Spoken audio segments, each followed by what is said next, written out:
Welcome to the Janine Bolon Show, where we share tips from around the globe as we guide practical people with their finances using money tips, increase their incomes through side businesses, and maintain their sanity by staying in their creative zone.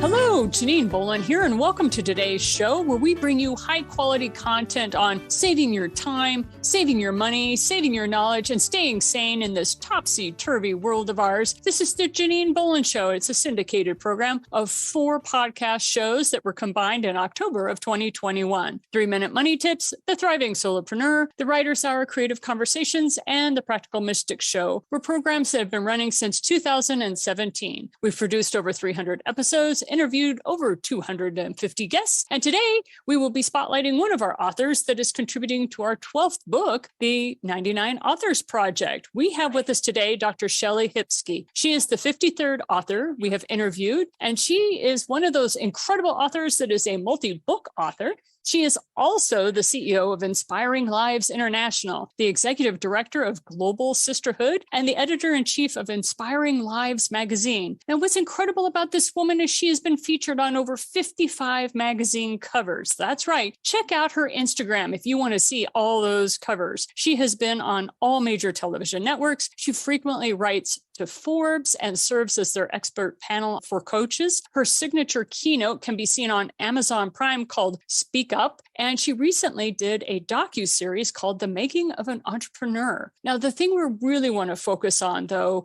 is her 13th book, which is Ball Gowns to Yoga Pants, an Entrepreneurial Secrets to Create Your Dream Business and Brand. And I think she has one or two things to say about that. But wait, just when you think that's enough, there's one more thing we've got to focus on, and that is her nonprofit organization. As you know, I am big into nonprofits, and she has a 501c3, the Global Sisterhood, which charity partnerships and acts of hashtag pop-up giving to help women around the world from Pittsburgh to Pakistan who are challenged by issues ranging from domestic violence to homelessness. So Shellie, thanks so much for waiting as we went through that incredible biography of yours. It's wonderful to have you on the show today.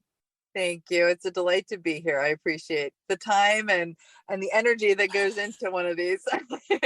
I appreciate it. You know what it means to have to do a compilation, but at the same time, I know I don't have all the wisdom that there is. Lord knows we need more people like you who are running around, making it happen, presenting yourself. Oh, by the way, she's a mom, guys. It's not like she's doing this as some single woman who has a whole team behind her in that regard. She's also running the race of keeping up with the kids. So thank you for coming to us today. I appreciate you. Thank you. So we're just going to launch into the normal 12 questions we ask everybody. And that is, what is the story behind Ball Gowns to Yoga Pants? I mean, why on earth write that book when you have all of these amazing other books to your name? So what was the inspiration for that? Well, the title really came from my daughter. She noticed that when I was a tenured professor that I was getting up every day and putting on a full suit, suiting up and getting ready to go and teach in front of the classroom all day. And then when I transformed into a mompreneur, an entrepreneur, I was either in a ball gown at a charity event, or I was running around in my yoga pants on the cell phone, making the deals, with the kids in tow. So it just became sort of my branding. Part of my branding was that I was either in a ball gown or I was in yoga pants. And so many women have those multiple sides, particularly when they're entrepreneurs. So I just really wanted to dive into that with that particular book. And like you were sharing with me, you and I both have children that are in musical theater, so they understand about how sometimes mom has to do the quick costume change as we're zipping in the car. Absolutely. I'm all about the costume change. And it's like, okay, my kid was telling me the other day, she was like, oh my God, I feel like mom now, because she had like 4 bags as she was walking out to the car, depending upon what was happening. So thank you for modeling that for the next generation. I don't think they understand truly how multifaceted you just have to be a mompreneur. Absolutely. And it's a juggling act and it's a balancing act. And I get into a lot of that, not only with my books, but also with my courses that I teach through the Empower You Masterclass. Right. Thank you so much for sharing that. So the other thing we'd like to ask people is, how many books did you have to write before you could call yourself an author? Oh, that's a great question. So I think that once you put, pen to paper or tapped on the keys to get a book out, then you're an author. My first book I wrote while I was actually writing my dissertation for my doctorate. So I was doing it at the exact same time while I was also running a school for kids with emotional behavioral needs. So it was, it was sort of a part of the process of becoming an author, seeing myself with that author hat on and seeing myself as the mompreneur and seeing myself as the businesswoman and seeing myself as the professor, like all those different hats, they're multifaceted. You have to be in this day and age. You have to have multiple hats that you put on and take off on a daily basis. So one of those things I like to ask, though, is, were you able to call yourself an author right off the bat? I mean, was that an easy label for you to integrate into? Yes, author was because I was going for tenure as a professor, and it's very much publish or perish. So I had written hundreds of articles already. So the moniker of author was something that I took on pretty readily, pretty Fabulous.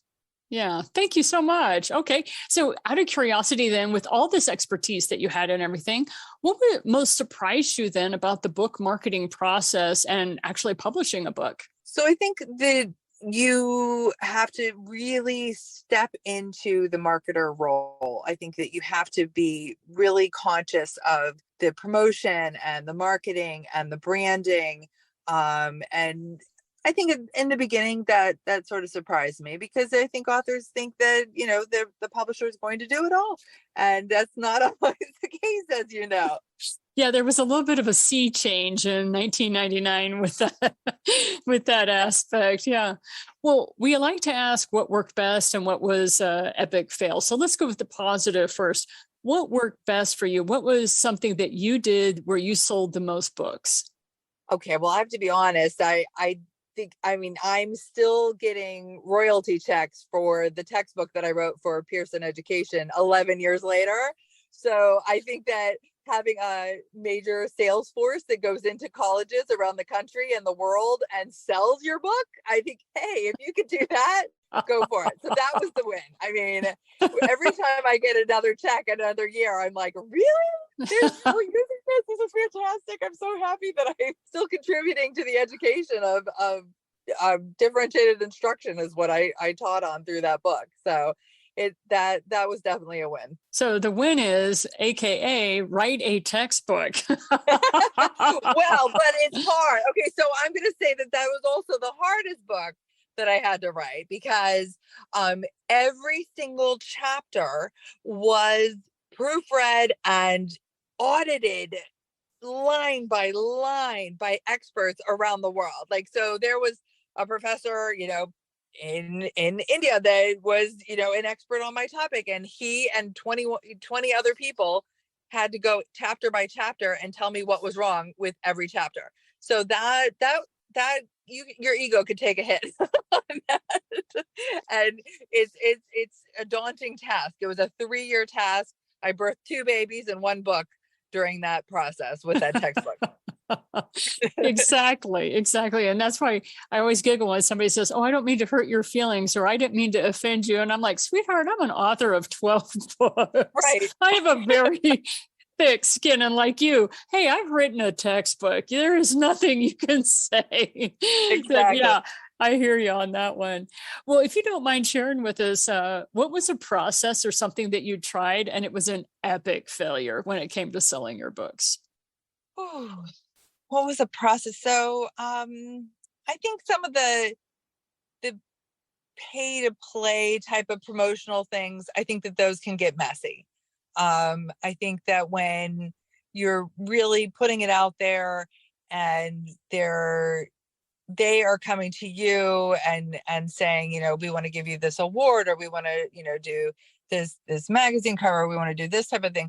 If it's really truly genuine and it's truly going out to the right places, I think that can be great. But I think that authors can burn through some money. And I don't think authors realize that when you're particularly if you're doing the self-publishing, which I haven't done very much of that. I've gone with multiple different well-known publishers.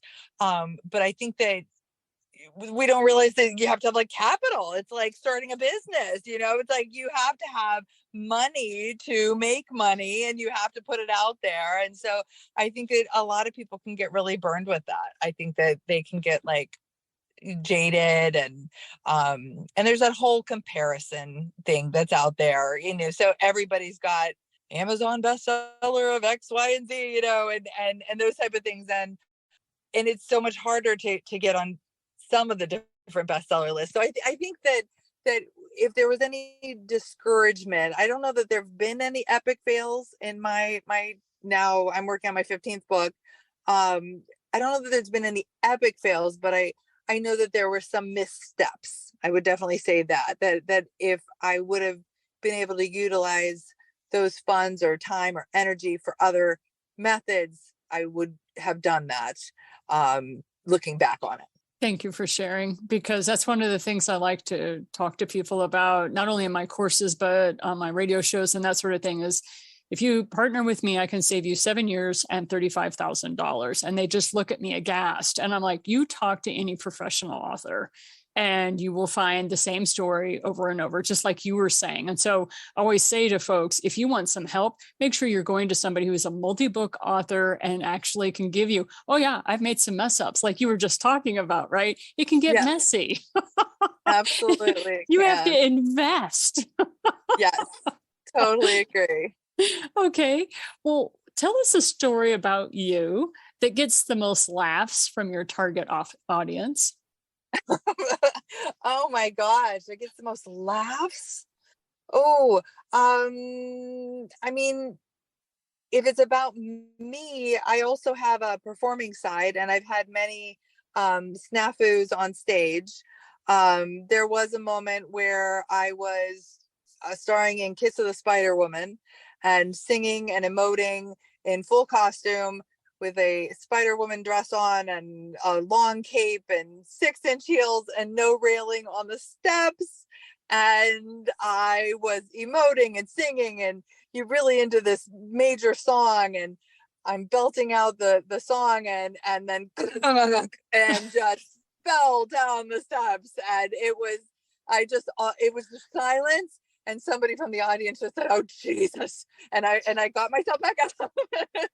I finished the show. I went to the emergency room after the cast party, and got it all taken care of. But those snafus that happen on stage, and I keynote around the world as well. So there's been lots of those like literally missteps that have happened on stage that have gotten some laughs when I talk about them in my talks. And that's one of those things that I like to share with authors that are debut authors, is that everything happens. Everything that can go wrong does. And it's your grace under fire. Like you said, you stood up and you just kept going. In my case, I had the fire alarm. They evacuated the hotel that I was in. Geez. We all have, every speaker I've ever talked to, I'm like, tell me your story. Tell me one of your favorite stories, just because I know you've got it. I know you've got one, right? Always. There's always something funny going on. So what is the biggest change that you've seen in yourself since you've started marketing your first book? Now, your first book was a textbook. So I'm talking about the book that you wrote as a passion project for yourself. So that would have been Ordinary People, Extraordinary Planet. And since then, I've been able to interview over 1,000 women internationally, really do some transformational work through my nonprofit due to the work that I did back with that particular book.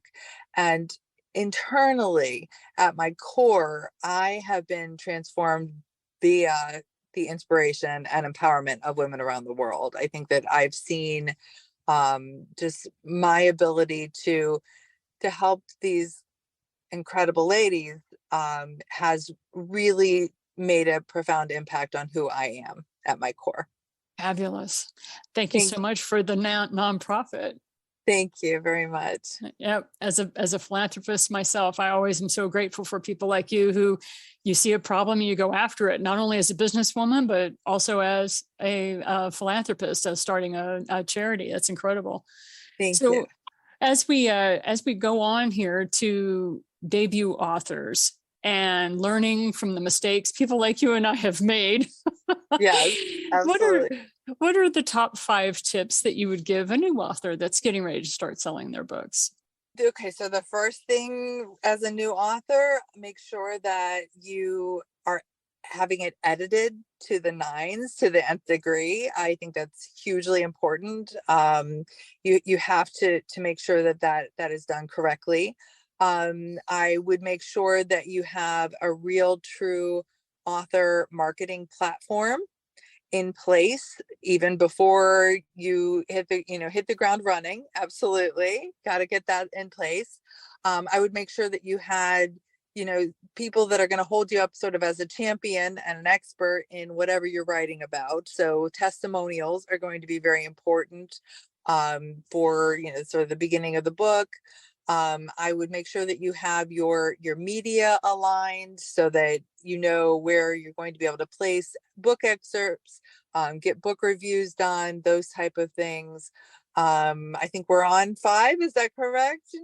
Yes. So, and then I think that the 5th one would be to make sure that it's something that is really a passion of yours and a part of and aligned with your mission, so that when you become the expert, because you will become the expert in whatever it is you're writing about, when you become the expert, that you can live with that and you can be excited about that for an extended period of time. I always told that to my students that were doing their dissertations when I had my doctoral students in instructional management and leadership. You're going to become the expert on this. Make sure it's something that you can live with and love for a long period of time. Exactly. Yes, ma'am. That is quite right. Thank you. I was a collegiate professor, and it was one of those things that I would talk to. I worked at the master's level. And so, yes, once again, it's like you're going to be talking about this for a long time. So I would love to learn from you. What was the one thing that you most misunderstood about becoming an author? That I most misunderstood about becoming an author?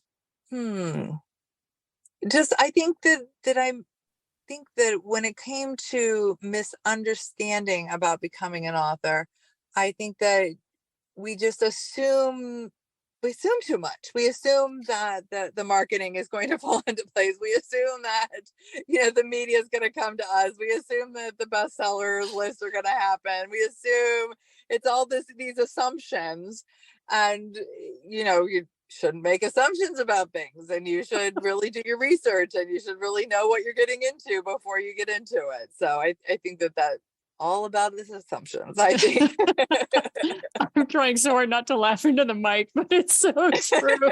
Right? As you're sitting there rattling all this stuff off, I'm like, oh yeah, I had that one. Oh yeah, I had that one too. Yep, exactly.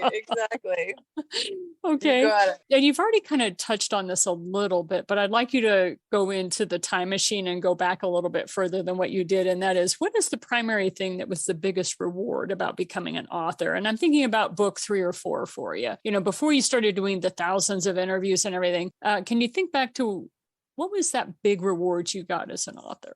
I think my big reward is always the same as when I'm teaching or when I'm giving a keynote. It's always those aha moments when you see you see somebody in the audience light up, or you see them have a moment of relatability with you, or you get a message from a reader, and that's what fills up my heart, is when I know that I'm touching and transforming lives with my words. I totally agree. I couldn't agree with you more. That was what made all the heartache and all the beating the keyboard against my head at 4 a.m. trying to get words to go to flow onto the Word document. And then you would see that moment in somebody's eyes. And then you were like, okay, this was totally worth it. Yeah.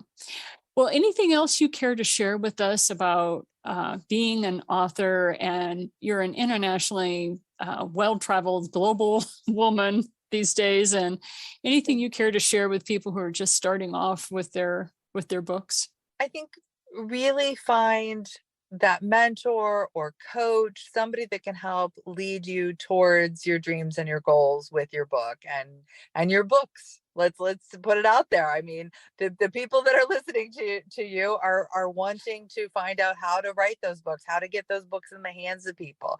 You don't want it to just be a book on a shelf. You want it to be a book in someone's heart. And so I think that you really need to find someone that has walked that path and walk alongside with them, or just glean those little informational things. And it could be a coach, or it could be, reading Anne Lamott, or reading one of these other authors that writes about authorship, so that you can find your own voice and deliver it to your right readers. And then if somebody wants to connect with you, it's very easy to find you, but what's the best path for us to connect with you? So I think if they just go to ShellieHipsky.com, they're going to see all the books, and they're going to see the nonprofit, and they'll see the Inspiring Lives magazine. And also, if your authors want to be in Inspiring Lives magazine, I'm the editor-in-chief of that, and we feature a lot of different authors. So I think that would be a wonderful route for them to go. So yeah, just get on ShellieHipsky.com, or you can follow me at Dr. Shellie on Instagram. And I would love to communicate with you and tell you about my Empower You Masterclass, and see how I can help you on your author journey. Thank you so much for your time today, Dr. Shellie. We really appreciate it. Thank you.